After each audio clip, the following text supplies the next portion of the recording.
আমাদের সমাজে আমরা দেখি যার যতটুকু পাওয়ার আছে সে সেখানে তার পাওয়ারটা খাটায়, পাওয়ার খাটাইয়া সে অন্যায় করে, অবিচার করে, জুলুম করে। যে যতটুকু পারে, যাকে আল্লাহ যদ্দুর পাওয়ার দিয়েছে সে তদ্দুর জুলুম করে। কেউ বড় জালেম কারণ সে বড় পাওয়ার হোল্ড করতেছে, কেউ ছোট জালেম কারণ সে ছোট পাওয়ার হোল্ড করতেছে। দুনিয়াতে যদি কেউ কারোর প্রতি জুলুম করে, এর বিচার আল্লাহ তাআলা আখিরাতে তো করবেনই।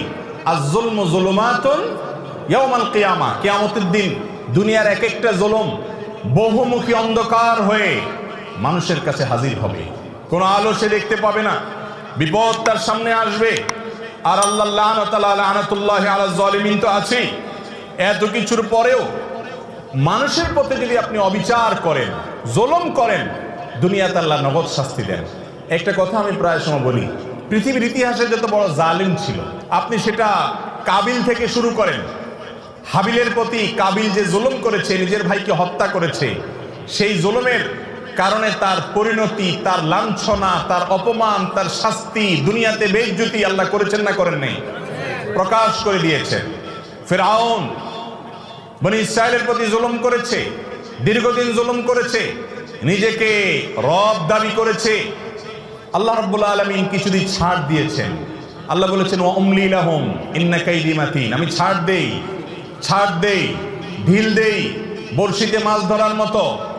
যদি বেঁধে যায় মাছ তো ছেড়ে দেয় সুতা, মাছ লাফাইতে থাকে, মনে করে আমাকে তো ছাড়াই দেওয়া আছে, কেউ তো টানতেছে না। আল্লাহ সবসময় টানেন না।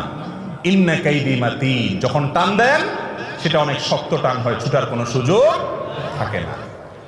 অসংখ্য জালিমকে আল্লাহ পাকড়াও করে আমাদের চোখে আঙ্গুল দিয়ে দেখায় দেন, কিন্তু আমরা তারপরে বুঝি না। ফিরআউনকে আল্লাহ তাআলা পাকড়াও করেছেন না করেন নাই? এরপরে আপনি দেখেন জুলুম, অবিচার যখন আবু জাহাল, আবু লাহাবরা করেছে, আল্লাহ তাআলা ছাড় দিয়ে রেখেছেন। বহুদিন করেছে, খেলেছে দুনিয়াতে, আল্লাহ তাআলা পাকড়াও করেছেন। কাউকে একটু পরে ধরেন, কাউকে একটু আগে দেন। ইমানদারদের ইমানের পরীক্ষা করেন, কিন্তু চূড়ান্ত পরিণতিতে জালেম জুলুম করে হাসতে হাসতে দুনিয়া থেকে চলে যাবে, কোনো বিচার হবে না। একজন জালিমের ক্ষেত্রে এটা কোনোদিন সম্ভব হয় নাই, হবে না, হয় নাই এবং হবে না। নবী সাল্লাল্লাহু আলাইহি ওয়াসাল্লামের ওয়াদা, জুলুম, অবিচার, অত্যাচার, লুণ্ঠন এবং দুঃশাসন, অপশাসন, মানুষের প্রতি মানুষকে কষ্ট দেওয়া, এই কাজগুলো যারা করে আল্লাহ তাআলা তাদেরকে দুনিয়াতে শাস্তি দেন, আখিরাতে তো আছেই। আপনি অবিচার করছেন, আপনি কষ্ট দিচ্ছেন, অন্যায় আচরণ করছেন, গায়ের জোর দেখাচ্ছেন, বন্ধু কয়েকজন মিলে গেছে, শরীরে ভাব চলে আসছে। এই ভাবের চোটে যৌবন কাল থেকে কত রিকশাওয়ালা, কত চা দোকানদার, কত বাস কন্ট্রাক্টর, কত কাজের মানুষ, কত গরিব মানুষ, কত দুর্বল, কত অসহায়, কত মানুষকে ধমক দিয়েছেন, ধাক্কা দিয়েছেন, চোখ রাঙিয়েছেন, অপরাধ করেছেন, জুলুম করেছেন, গায়ের জোর দেখিয়েছেন। সবগুলো হিস্ট্রি যদি একত্র করা হয় তো দেখবেন আমল নামার ভিতরে হাজার হাজার জুলুম ভরে আছে। ঠিক না বেঠিক? জটিল একটা বিষয়, জটিল একটা বিষয়। ভাইরে, ইমানদারকে আল্লাহ রাব্বুল আলামিন বান্দার হকের ব্যাপারে অনেক সাবধান হতে বলছেন, অনেক সাবধান, অনেক সাবধান। আপনি আল্লাহর 10টা হুকুমের নাফরমানি করেছেন, মাপ চেয়ে ক্ষমা পাবেন আশা করা যায়। একজন অসহায় মানুষের প্রতি জুলুম করেছেন, ধাক্কা দিয়েছেন, এটা মাপ পাবেন কিনা কিয়ামতের ময়দানে এই আশা খুবই ক্ষীণ।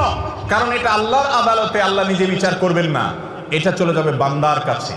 বান্দার কাছে আল্লাহ পাঠিয়ে দিবেন, সে কি বলে দেখো। আর সেদিন এমন একটা ব্যাপার হবে, একজন সাধারণ রিকশাওয়ালাকে অযথা একটা ধাক্কা দিছেন, 5টা টাকা গায়ের জোরে কম দিছেন তর্কাতর্কি করার কারণে, ধমক দিয়ে একটা মানুষকে অবিচার করেছেন।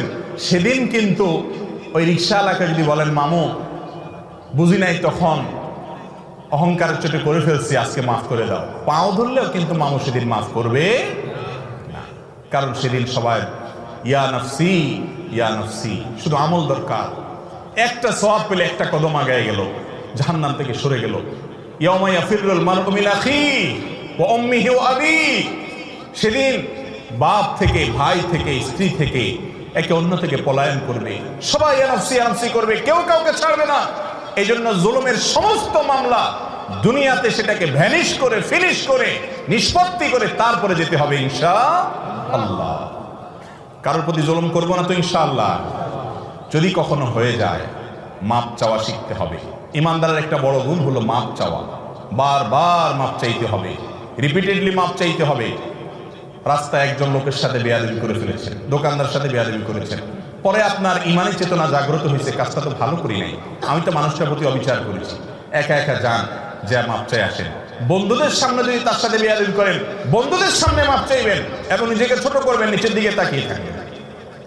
একজন সাহাবী আরেক সাহাবীকে একটা কথা বলে ফেলেছেন, রাসূল আকরাম সাল্লাল্লাহু আলাইহি ওয়াসাল্লাম শুনে কষ্ট পেয়েছেন এবং শাসন করেছেন যে তুমি এই কথা কেন বললে, তার কষ্ট হয় এরকম কথা বুঝে উঠতে পারেন নাই, তিনি বলে ফেলেছেন। সাথে সাথে তার ভাইয়ের কাছে তিনি মাপ চেয়েছেন, এমন মাপ চাওয়া যে মাপ না দিয়ে উপায় নেই। এ হলো মুসলমান। তাহলে কারোর প্রতি জুলুম করবো না তো ইনশাআল্লাহ, এগুলোর জন্য তওবা করবো তো ইনশাআল্লাহ। মনে রাখবো, একটি আচরণ খারাপ হবে আল্লাহর কাছে পাকড়াও হবে। বারবার বলছি, ইমানদারের জন্য করণীয় কাজ, আপনি ইবাদত গুজার করলেন, জিকির আজকার, ওয়াজ শুনলেন, ওয়াজ করলেন, তেলাওয়াত করলেন, দান সদকা করলেন, এগুলো ভালো কাজ করেন, কিন্তু আপনার দ্বারা উল্টাপাল্টা কি হচ্ছে, অপরাধ কি হচ্ছে, এটা খেয়াল করেন। বহু নামাজি মানুষ আছে দেখবেন, নামাজ কালাম পড়ে, দায়টাই সবই আছে, কিন্তু আইন ঠেলে ঠিকই। তাইলে এই লোকটা বুঝতেই আছে না যে দিনদারি কি, তারে নামাজ কালাম তাকে জান্নাতে নিবে না, সে জানে না।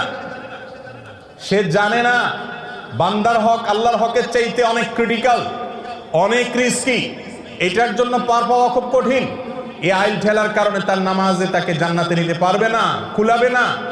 এই জন্য আল্লাহর হকের পাশাপাশি বান্দার হকের উপরে সচেতন হওয়া, কোনো মানুষকে জুলুম না করা। আবারও বলছি, পৃথিবীর ইতিহাসের কোন জালেম তার বিচার পাওয়া ছাড়া দুনিয়া থেকে যায় না। আমরা অনেক সময় বুঝি না, এক একজনকে আল্লাহ এক এক ভাবে বিচার করেন, কারোর ভেতরে ত্রাসের সৃষ্টি করে দেন, ভেতরে ভেতরে জ্বলে পড়ে কয়লা হয়ে যায়, উপর দিয়ে বোঝার কোনো সুযোগ থাকে না। কিন্তু আল্লাহর আযাবের কথা নবীজি ওয়াদা করেছেন, এই ওয়াদা সত্য, মহাসত্য, ব্যতিক্রম হওয়ার কোনো সুযোগ নেই। জালেমের বিচার আল্লাহ করেন, করে থাকেন, কিয়ামত পর্যন্ত করবেন। এই জন্য জুলুম থেকে নিজেদেরকে বাঁচিয়ে রাখবো ইনশাআল্লাহ। কারোর হক নষ্ট করব